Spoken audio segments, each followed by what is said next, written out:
প্রিয় শ্রোতা, গত অনুষ্ঠানে আমরা কিভাবে পাপ বা গুনাহ থেকে ক্ষমা পেতে পারি এবং অনন্ত জীবন বা আখেরি জীবন পেতে পারি তা নিয়ে আলোচনা করেছিলাম। গত অনুষ্ঠানের ধারাবাহিকতায় আজ আমরা এই বিষয়ে আরও কিছু গুরুত্বপূর্ণ বিষয় নিয়ে আলোচনা করব। তাহলে চলুন এই বিষয়ে আজকের আলোচনায় প্রবেশ করা যাক। প্রিয় বন্ধু, আমরা আমাদের কর্ম দ্বারা পরিত্রাণ অর্জন করতে পারি না। আপনি আমি দিনে যতবারই ধর্মকর্ম করি না কেন, তার দ্বারা আমরা পরিত্রাণ পেতে পারি না। কারণ এটি কোনো বেতন নয় যে আপনি কাজ করেছেন আর তাই এটি আপনার প্রাপ্য। এটি একটি অনুগ্রহের দান। পরিত্রাণ হলো একটি উপহার, আর উপহার কখনো কেনা যায় না। উপহার হলো যিনি উপহার দেবেন তার ইচ্ছা বা মর্জির উপর নির্ভর করে। আর পরিত্রাণের উপহার হলো ঈসা আল মসীহ, যাঁকে সৃষ্টিকর্তা আপনার আমার জন্য দিয়ে রেখেছেন। তবে প্রশ্ন হলো, তাহলে সৃষ্টিকর্তার দেওয়া উপহারটি কখন এবং কিভাবে আপনি আমি পেতে পারি? প্রিয় বন্ধু, এই মুহূর্তেই তিনি আপনাকে আমাকে উপহারটি দিতে চান। আমরা যখন বিশ্বাসে বলবো, প্রভু, পরিত্রাণের উপহারটি আমাকে দিন, আমি খোলা মন নিয়ে আপনার কাছে এসেছি, আমি ওই ক্রুশের কাছে এসেছি, আমি বিশ্বাস করছি যে ঈসা আল মসীহ আমার মেষশাবক। আমি ক্রুশের সম্মুখে নতজানু হয়েছি, আমি আমার পাপ স্বীকার করেছি, আমার পাপের বোঝা আমার কাঁধ থেকে অপসারিত হয়েছে। এটি ঈসা আল মসীহর উপর অর্পিত হয়েছে, আমাকে ক্ষমা করা হয়েছে, আমি এখন মুক্তি পেয়েছি।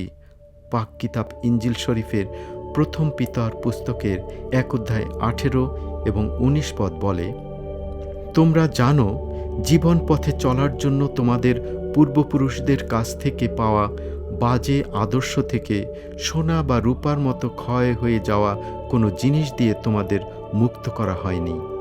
তোমাদের মুক্ত করা হয়েছে নির্দোষ ও নিখুঁত ভেড়ার বাচ্চা ঈসা আল মসীহের অমূল্য রক্ত দিয়ে। মুক্তি হলো একটি উপায়।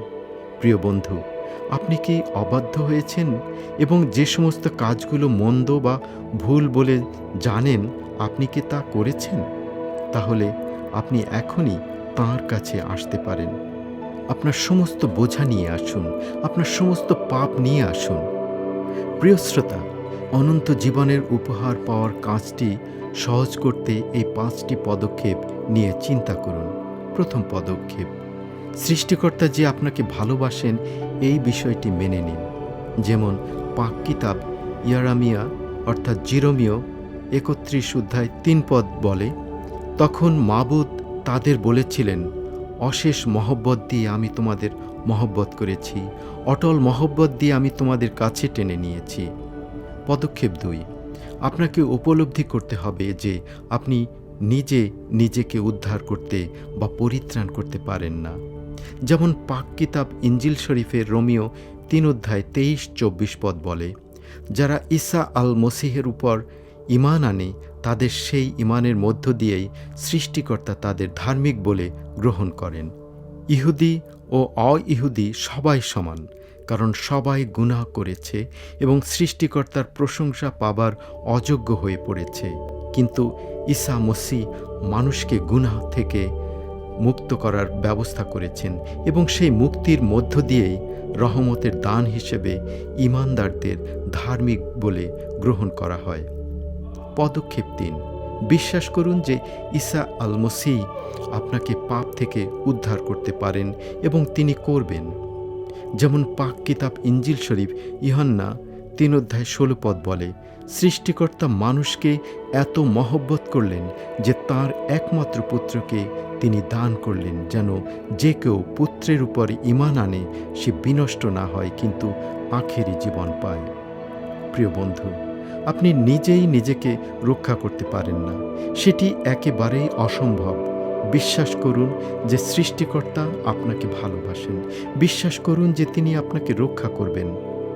পদক্ষেপ 4, ঈসা আল মসীহর কাছে আপনার পাপ স্বীকার করুন এবং বিশ্বাস করুন যে আপনার পাপ ক্ষমা করা হয়েছে।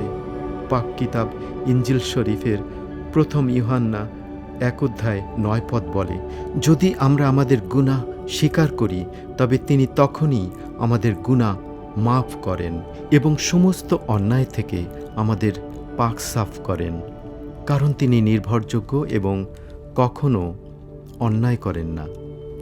এখনই ঈসা আল মসিহর কাছে আসুন। আপনি যেখানে বসে থাকুন না কেন, আপনার অন্তরের সমস্ত পাপ ঈসার কাছে স্বীকার করুন। বিশ্বাস করুন যে আপনি ক্ষমা পেয়েছেন। পদক্ষেপ 5, তাঁর দেওয়া অনন্ত জীবনের উপহারটি আপনি পেয়েছেন বলে দাবি করুন এবং চিরদিন তাঁর সেবা করার সিদ্ধান্ত নিন। সারা বিশ্বের লোকেরা এই সিদ্ধান্ত নিচ্ছে। শত শত লোক তাঁর কাছে আসছেন। সহস্র সহস্র লোক ঈসা আল মসিহের কাছে আসছেন। তারা এসেছেন, তারা বলছেন, মহান সৃষ্টিকর্তা, আমি পাপী গুনাহগার। আমি জানি আমি নিজেকে রক্ষা করতে পারি না, আমি নিজেকে মুক্তি দিতে পারি না।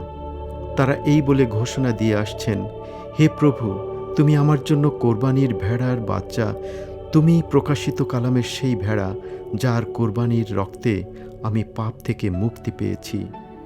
প্রিয় বন্ধু, আমার সঙ্গে আসুন এবং ঈসা আল মসিহের সঙ্গে সাক্ষাৎ করুন।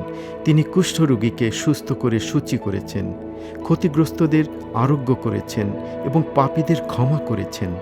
তিনি অন্ধদের চোখ স্পর্শ করেছেন আর তাদের চোখ খুলে গেছে। বধিরদের কান খুলে দিয়েছেন। খোড়া লোকদের পা ভালো করে তার চলার শক্তি দিয়েছেন আর বোবাদের মুখ খুলে দিয়েছেন আর তারা গান গেয়েছেন। শান্তি ও প্রেম এবং আনন্দের ধারা তাঁর কাছ থেকে সমস্ত মানুষের কাছে আসে। তাঁর উপরে শিশুরা ভালোবাসা পায়। সেই সময় সাধারণ জনতা তাঁকে রাজা করতে চেয়েছিল। তারা বিশ্বাস করেছিল যে তিনি রোমীয়দের উপরে বিজয়ী হতে তাদের সেনাদের পরিচালিত করতে যাচ্ছেন। তাঁকে ক্রুশে দেবার মাত্র কয়েকদিন পূর্বে তারা তাঁর বিস্ময়কর প্রেমের জন্য বিজয় যাত্রা উদযাপন করেছেন। তারা শিক্ষা দিয়েছে যে তিনি গৌরবের রাজ্য নিয়ে আসবেন। কিন্তু তিনি জাগতিক কোনো সিংহাসনে বসার জন্য আসেননি, বরং তিনি কাঠ নির্মিত ক্রুশে প্রাণ দিলেন এবং অনুগ্রহের রাজ্য দেখিয়ে দিলেন। সারা জীবনব্যাপী তিনি স্বর্গীয় পিতার প্রেম এবং অনুগ্রহ প্রকাশ করেছেন। তার উপস্থিতিতে মৃত্যু পালিয়ে দূরে চলে গেছে। তিনি যতগুলো শেষ কৃত্যানুষ্ঠানে উপস্থিত হয়েছেন, মৃত ব্যক্তিকে জীবিত করার মধ্য দিয়ে সেই অনুষ্ঠানগুলো তিনি ভেঙে দিয়েছেন। তাঁর অর্থাৎ ঈসার মৃত্যু সমস্ত মানব জাতির জন্য জীবন এনে দিয়েছে। প্রিয় বন্ধু, এতক্ষণ জানতে পারলাম ঈসা আল মসিহর মাধ্যমে আমরা নাজাত পেতে পারি, পরিত্রাণ পেতে পারি। আর তিনি সেই ব্যক্তি যিনি আমাদের পাপ থেকে মুক্ত করে আমাদের পাপের দুর্বহ বোঝা থেকে মুক্ত করতে পারেন। আমরা জেনেছি যে তাঁর দেওয়া সেই উপহারটি সম্পূর্ণ বিনামূল্যে দেওয়া উপহার। এটি যে কেউ বিনামূল্যে গ্রহণ করতে পারেন। আগামী অনুষ্ঠানে আমরা এই ব্যাপারে আরও কিছু গুরুত্বপূর্ণ তথ্য জানতে পারব। সুতরাং আমাদের অনুষ্ঠান শুনতে ভুলবেন না।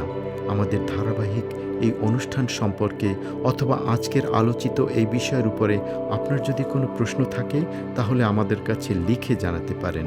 আমাদের কাছে চিঠি লেখার ঠিকানা আশার বাণী, GPO box number 80, Dhaka 1000, Bangladesh. তাছাড়া আমাদের কাছে ইমেল করতে পারেন। ইমেলের ঠিকানা bangladesh@awr.org। মহান সৃষ্টিকর্তা আপনাকে পরিচালনা দান করুন।